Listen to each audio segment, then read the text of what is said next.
Alright, so my anvil is falling apart. I'm going to take two pieces of similar, they're not exactly the same, similar railroad tracks. I'm going to cut them down, the edges off of here. I'm going to butt them together, weld them up, and I'm going to try to make my own little anvil here. Okay, so I got them trimmed down. Can't see any of that. Trimmed down, put together. I'm getting ready to weld up the base of it, keep it held tight. Started off with 60-10. The gap was just big enough, I couldn't get it in there. So I did a little bit of 70-18 build up. Weld it solid, grind it flat, and get this flipped over. Hard to do one hand.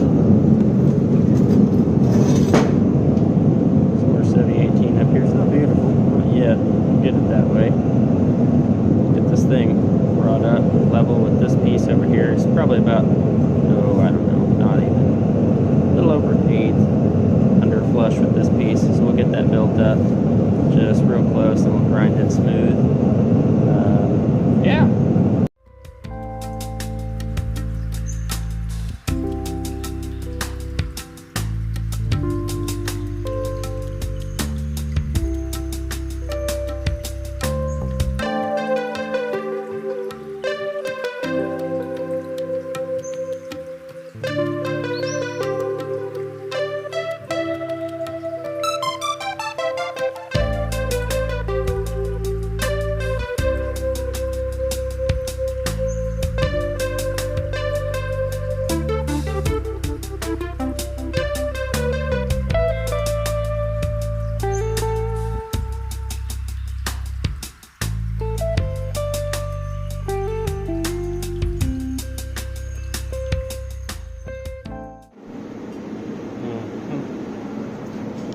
Good little weave bead here. It's kind of ugly, actually. I think I'm moving a little fast. I could slow it down a little bit. It'll definitely get the job done for what I wanted to do.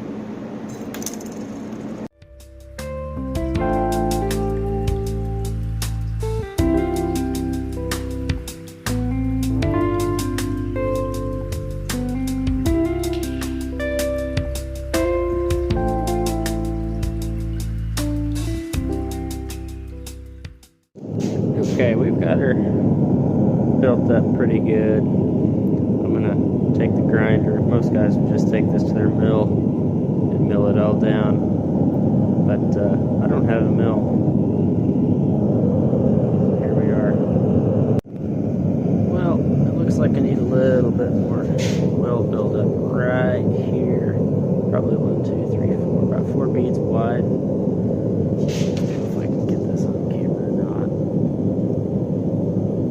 She's a little low, got a little valley there. So, put the hood back on. I'll catch you in a minute.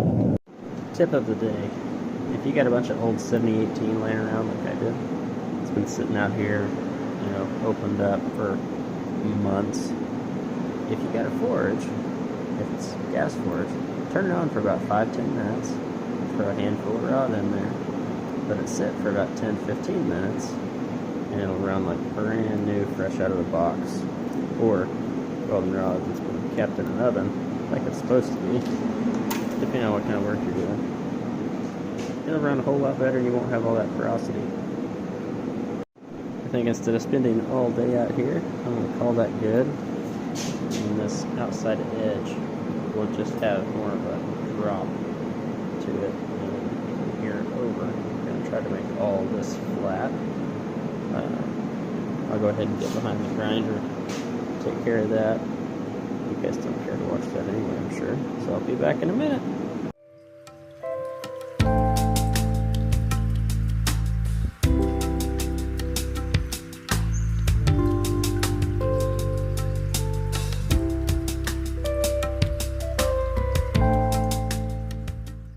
Alright guys, fast forward through a lunch break and warming my toes up. And here we are. I got this thing set in here about as janky as I can, I guess. I didn't worry too much about this edge up here. Still got weld on it. I smoothed all this face out. And it's seated on there pretty good. It's got a little bit of a wobble.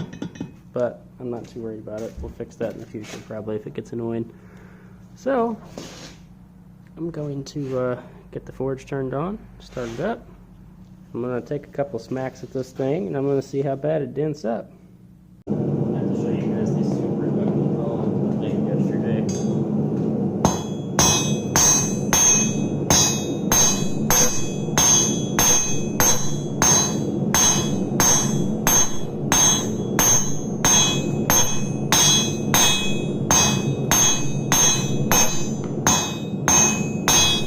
It's got a very loud ring to it.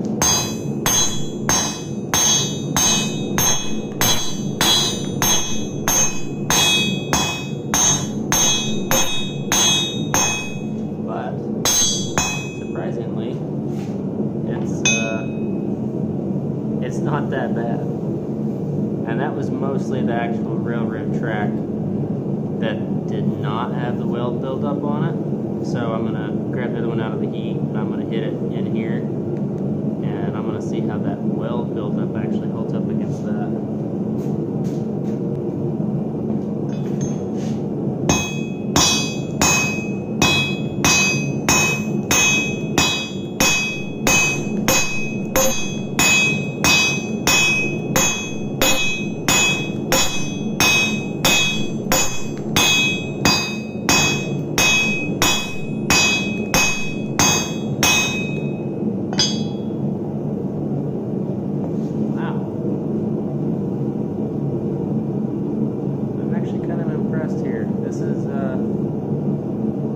This is working quite a lot better than I thought it would. Like I said, it's definitely got a lot of ring to it. I gotta get some anchor bolts or something I can actually set this down tight with, but let's keep smacking it.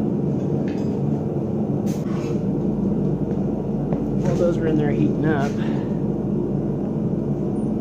let me know if you notice the critical flaw I made. Surely you've seen it. These, I made them backwards. But for a flat pair of, or a flat jaw tongs, they don't do too bad. They do exactly what I need them to do. They're by no means something pretty to look at, but hey, they work, so I'm gonna use them.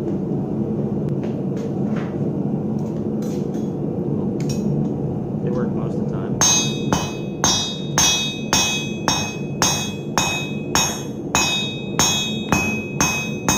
This around here.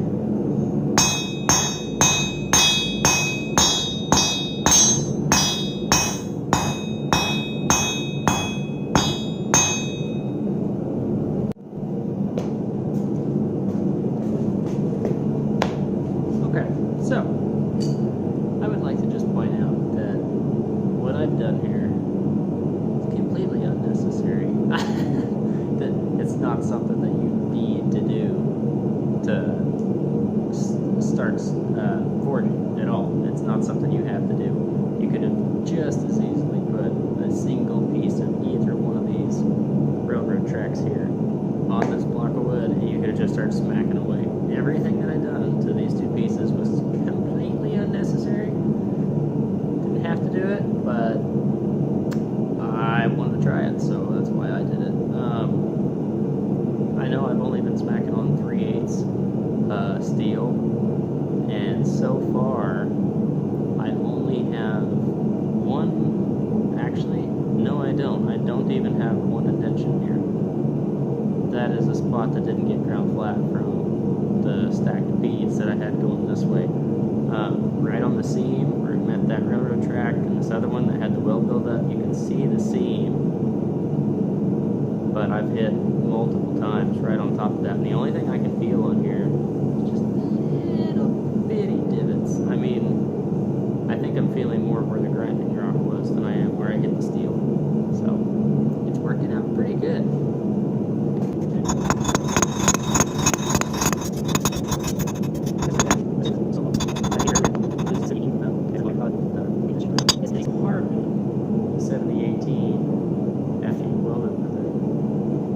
Let me know.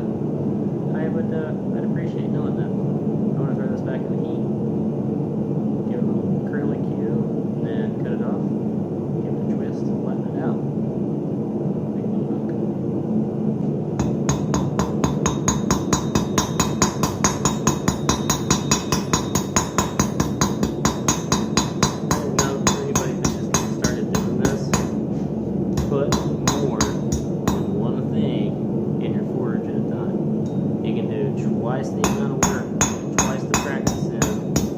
You know, say you get 3 of these side by side in the forge, you pull one out, you work it, you throw it back. Get the second one, work it, throw it back. Third one, work it, throw it back.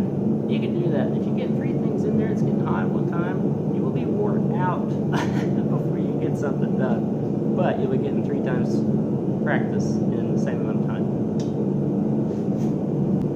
That being said, here we go.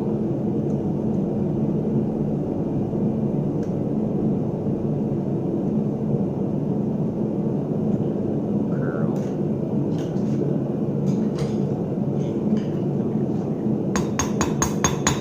Brass in. Lay it around. It's quite nice.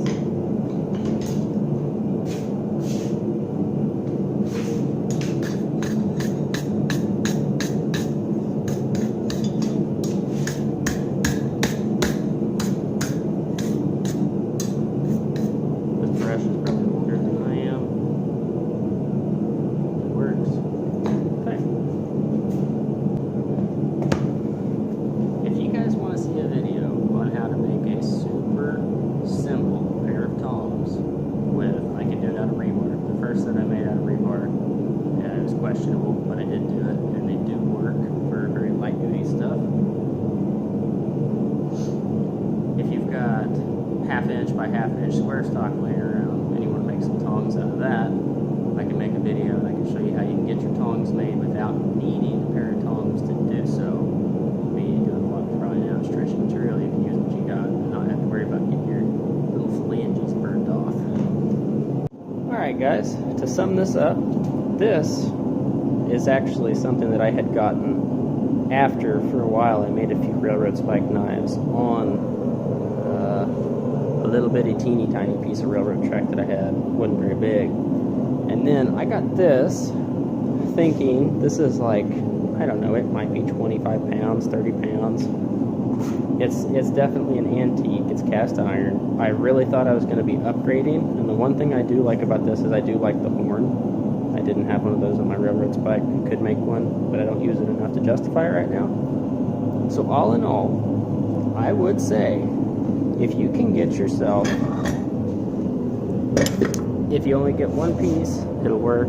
If you can get 2 pieces of railroad track, stick them together, weld them up, smooth them off. This is way better than a really cheap anvil, in my opinion. So far, so good.